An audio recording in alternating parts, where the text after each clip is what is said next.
In January 2021, there was a breakthrough moment in football. A player was bought using cryptocurrency for the first time in the history of the game. Now, you might be wondering who this is. Well, it's David Barral. He was signed by Spanish Division 2 side Dux International. But why is it significant? Well, up until now, football's relationship with the technology has been pretty non-existent, to say the least. But things are changing. So much so that this man's PSG contract even included fan tokens as part of the deal. We'll come on to those shortly. But the question we're asking this week is football and cryptocurrency a match made in heaven?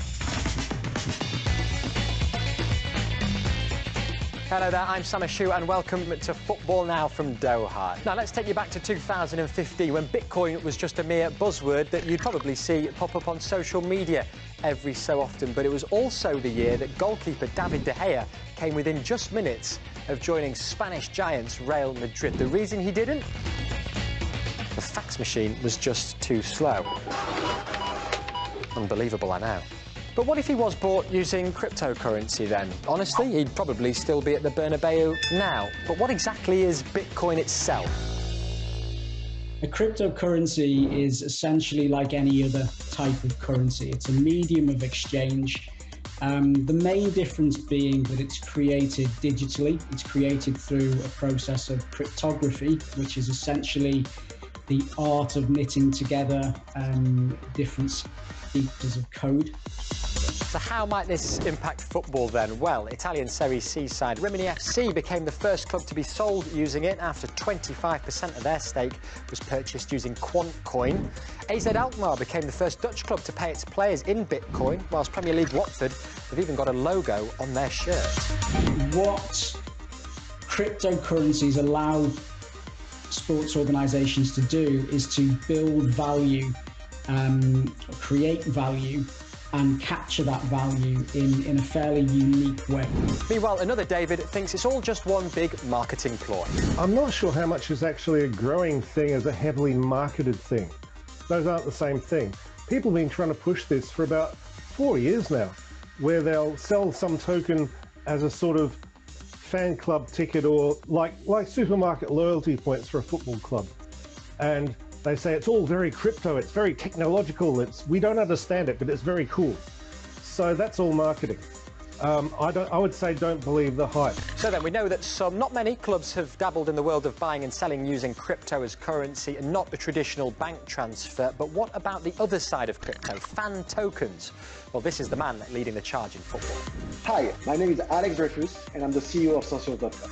Yeah, Socios already have over 60 clubs to their name, including the likes of Barcelona, PSG, AS Roma and Atletico Madrid. But how exactly do they work?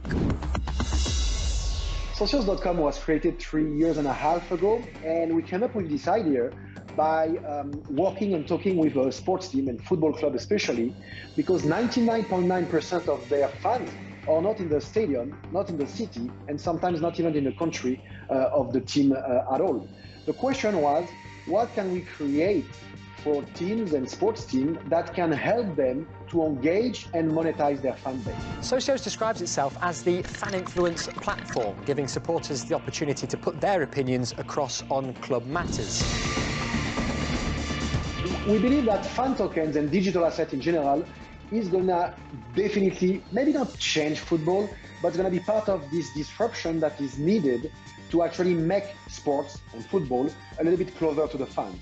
We think that in the next 5 to 10 years, the relationship between fans and clubs is going to go from a passive fan to an active fan. So essentially, you download the app, you buy a token, and then that gives you access to make decisions such as the club crest, the kit design, and even the pre-match music. Seems simple enough, but can it change football? These schemes have been going on for years. Most of them never quite go anywhere, they never quite take off. And I don't see a lot of them taking off in the future because the crypto bit's just for marketing. It's really just tokens for fans to trade or get things in the shop or whatever. We think that sometimes there is a misunderstanding in what we do. We are not here to help clubs to monetize the so-called local fans. We are here more to try to find a new way to engage and monetize the global fans.